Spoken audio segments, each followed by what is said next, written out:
basketball down the road, again, we're talking about playing. We hope that playing career could go, as you're saying, for as long as you possibly could. Coaching like your dad or like some of the coaches you've been influenced by, is that something that you're thinking about possibly down the road, the game of basketball kind of being involved with it? It is. And I had a little bit of experience doing some training, doing some private lessons at Riverfront Sports, um, working with Kevin Clark, and working with Coach Bucci. And then Coach Bucci obviously passed, and Kevin Clark was gracious enough to keep me on. And so I got to train with a lot of kids. I got to do a lot of camps and clinics down there for them. And then actually just before I had left, I was coaching an AAU team. So I kind of got the full spectrum of doing the camp, doing a private lesson where it's one-on-one, coaching a team. And I enjoyed all those experiences. I could definitely see myself getting into that. I don't know exactly which specific aspect of it, whether it's the private training, whether it's, trying to get a job at a school, college, whatever. Those are all things that I'll have to pray about. I just know that I have a passion for the game, and I love to work at it. I love to help other people work at it. And I love to, pour into other people using basketball as a means to help them in their lives. And because it's helped teach me so many lessons in my life. And like you said, the coaches that I've had and the upbringing that I've had, being around the game, I feel like it's in my blood. So I don't know. I have a couple of other interests, but basketball is definitely up there. Sports is definitely up there. Your major at Binghamton, being there, playing for Coach Dempsey, talk a little bit about, what your interest is as far as your career. Is it like a sports management, a coaching, athletics, or was it something else? Yeah, so my major, I was able to get, my undergrad was in human development and my master's was in public administration. So those were kind of like a feeder program. The human development feeds to the public administration program. So while I was there, I was trying to just get as much school as I could done while I was on scholarship. So those type of things. I think that would be more of an administrative side. I got a good taste of like the administrative side of things with my schooling experience. I do have some interest in that. I did an internship while I was at Binghamton with the sports information director.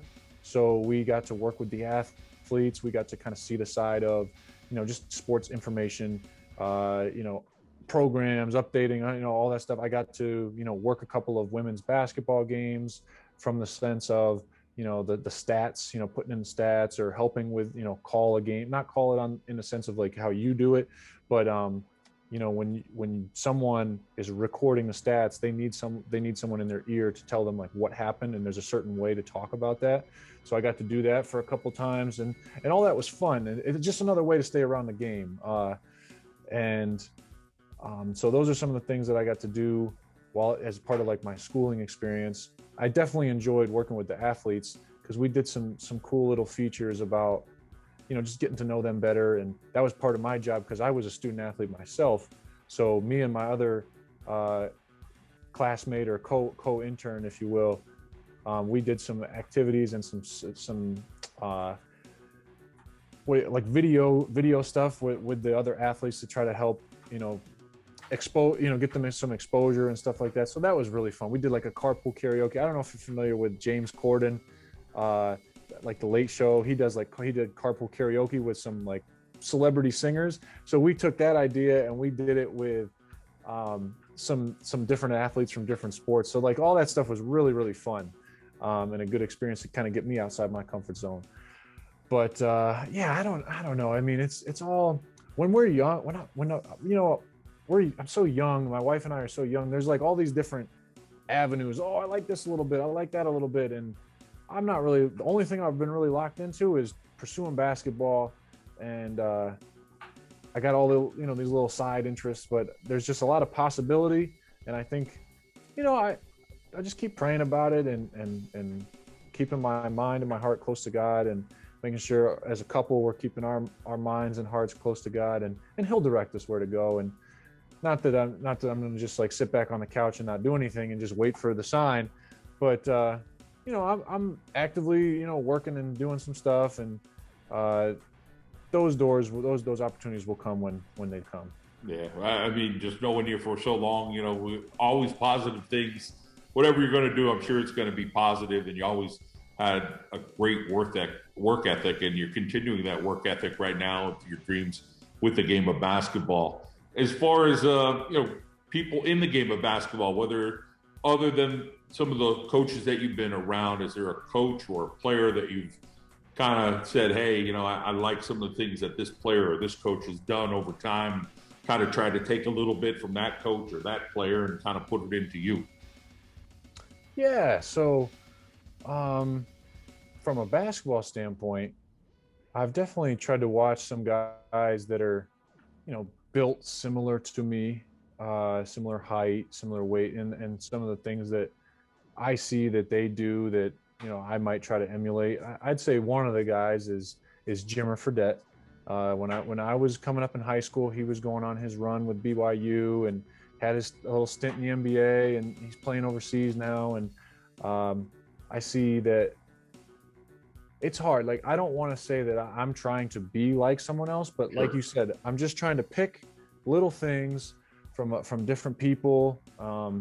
And like, for example, a guy that I've watched a lot of is Van Fleet from Toronto, and he does a lot of good things. He is very good with his balance and changes his speeds and things like that. Because as a player, I got to know my strengths and my weaknesses, and I got to know that there's some things that I can be good at, and there's some other things that I'm not as good at. So how do I play to my strengths while also trying to improve my weaknesses, and get them as best? Because everybody's got a ceiling genetically, but there's things that we can do to reach that genetic ceiling. So, we talked about, you mentioned, working on being more fluid. I'm still working on it, and it's still a struggle, but I'm still, actively doing some stuff, working with different people, working with, different trainers and whatnot, and things like that, to try to get the most out of what I got. So, I know that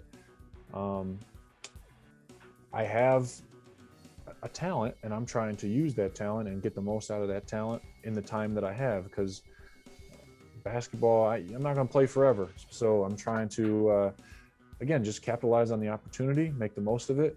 But more importantly than that, just enjoying it. I think it's very easy to try to get caught up in comparing yourself to where people were at this point and that point, and that can be a very tiring thing on you if you allow your mind to go there. There's a fine line.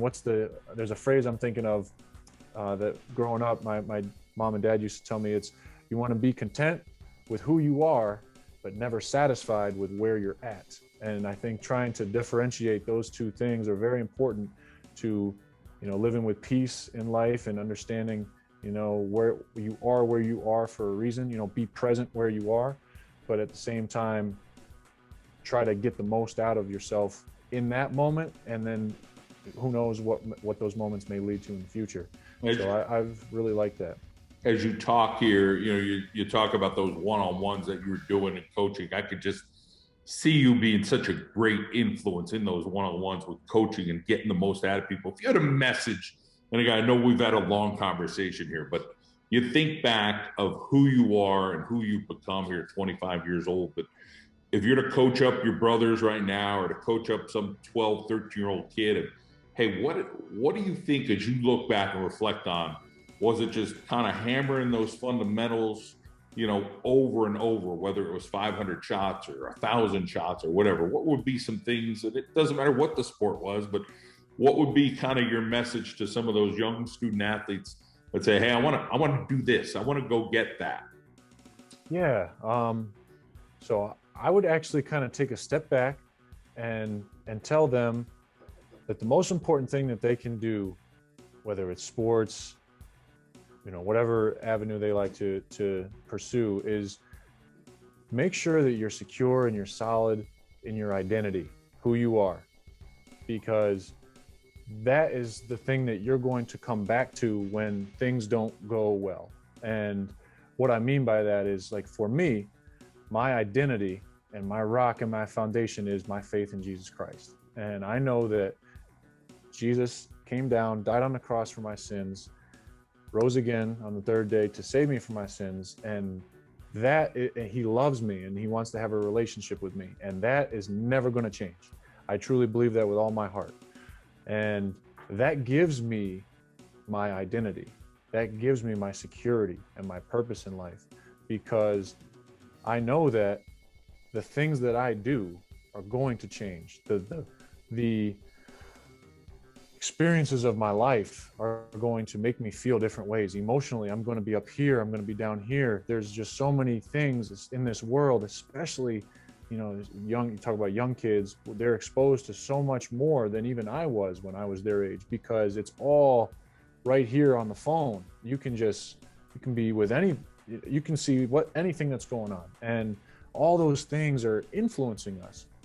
And if I don't have, or if they don't have something that they can cling to and something that they're secure in that doesn't change, then they're going to be floundering. They're going to be all over the place, and I'm going to be floundering if I'm not secure in my identity. So I would say that be secure in your identity. Make sure that it's secure in something that is not going to change no matter what happens in the world and in your life. And then the second piece of advice, when you get dialed into whatever you're doing, is 3 H words: humble, hungry, and hard work. Well, hard work's 2 words, but 3 H phrases: be humble, be hungry, and be hardworking. And they flow out of one another. If I'm humble, then I have a realistic sense of what I am and who I am. Again, that kind of leads back to my identity. I'm not overconfident, but I'm also not underconfident, because I have a realistic sense of who I am. And out of that humility comes a hunger to improve, right? So if I understand that, yeah, I'm content with who I am, but I'm not satisfied with where I'm at, I have a hunger to improve. And out of that hunger flows an attitude of hard work. I'm going to put the time in. I'm going to do what is required. And if I want to improve in something, or if I want to achieve something, then I'm going to take the necessary steps in order to do so. So that would be my biggest advice to young kids, the kids that I train with. And I've had the opportunity to talk to the kids that I train with, or AAU teams at Riverfront, and it's a very fulfilling experience to be able to know that I can have a positive impact on someone's life, and maybe they'll take 1 or 2 things from listening to me, or working with me, and hopefully be able to cling to those things, or reflect back on them and be like, yeah, I remember that. Like, that's going to help me out here. I feel like that's a very fulfilling thing to be able to do that, because I remember being in their shoes and listening to people talk, and listening to watching people or working with people, and just being like, man, I like how they do that, and how do they do it? And then they would they'd talk to you about it. So those would be my big points: is make sure you're secure in your identity, because you need to be able to be solid and have a foundation, and a solid, firm foundation. And then be humble, be hungry to improve, and then work hard at improving. And the one thing about JC Shallot, learning from ever since he was a young guy, young student athlete, he's always been honest. And I think the conversation that we had tonight was very real, and people could get something out of that, whether you're 12 or you're 21 or you're 52, there's ideas here. You have a story, and your story has been all the things that you just mentioned. You've been a hardworking guy. You've always been humble, and you're always looking for a little bit more. And as you had mentioned, time and time again, how your faith has helped you through, all your experiences in your life. And, you're hoping that right now it leads you to the right place. You seem like you're happy, you're married, you're in the middle of the country playing basketball. Well, things are going real well for you. JC, we appreciate your message, picking your brain, talking to you, and we're glad you're in a good spot right now and doing real well. Thank you very much. And I appreciate you having me on and taking some time so that we could chat a little bit. This has been very great. Thank you. All right, JC Shao, looking for a little bit more with basketball here on the John Mendola Show.